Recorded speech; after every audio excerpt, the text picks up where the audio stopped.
Bukod kay Senator Bong Revilla, nakipagtransaksyon din umano noon kay Janet Lim Napoles ang kanyang amang si Don Ramon ayon sa whistleblower na si Ben Herluy, bagay na inalmahan ng nakababatang Revilla.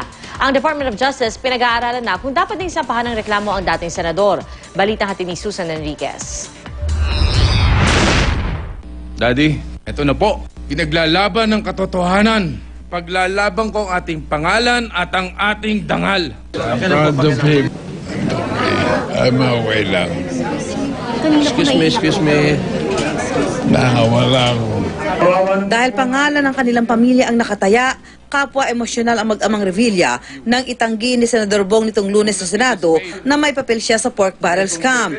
Pero maging si Don Ramon Revilla Sr., naging kliyente rin umano ng itinuturong pork barrel scam mastermind na si Janet Lim Napoles. Ayon sa whistleblower na si Ben Herluy, nangyari ito mula taong 2003 hanggang 2004 noong senador pa ang nakatatandang Revilla. 2 beses pa nga raw pumunta sa opisina ng JLN Corporation sa Ortigas si Don Ramon para raw kumubra ng cash na komisyon. Sinasabi ni Ben Har ay meron siyang record noong 2003 and 2004 na implementation ng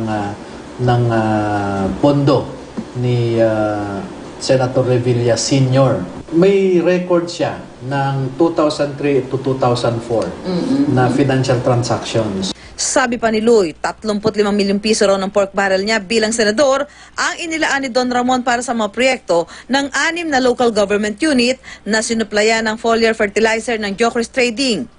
Kasama rin daw si Luy nang bisitahin ng mag-asawang Napoles si Don Ramon sa opisina nito sa Senado. Doon, ipinakilala raw si Attorney Richard Cambe na pinagkakatiwala ang tauhan ng mga Revilla.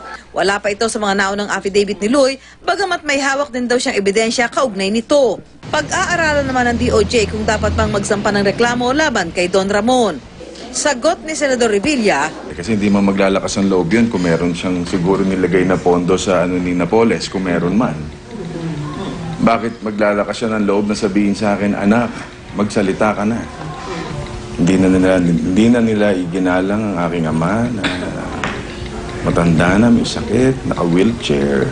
naghain na rin ng counter affidavit ang senador na humihiling din na ibasura ang reklamong plunder kaugnay sa paglalaan daw niya ng halos 500 milyong pisong pork barrel sa mga tinaguriang Napoles NGO. Peke raw kasi ang mga ebidensya laban sa kanya.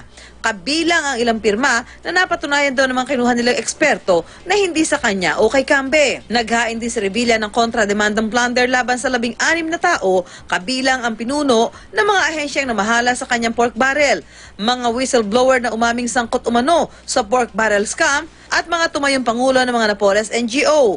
Sila raw kasi ang nagkuntsabahan para makuha ang kanyang pork barrel. Yan ay kahit pa nanindigan ng Justice Department na hindi pineke ang mga lagda ni Revilla sa mga dokumentong nag-issue ng pork barrel ng senador. Tanging mga liquidation form daw ang pineke ni Naluy. Susan Enriquez, GMA News.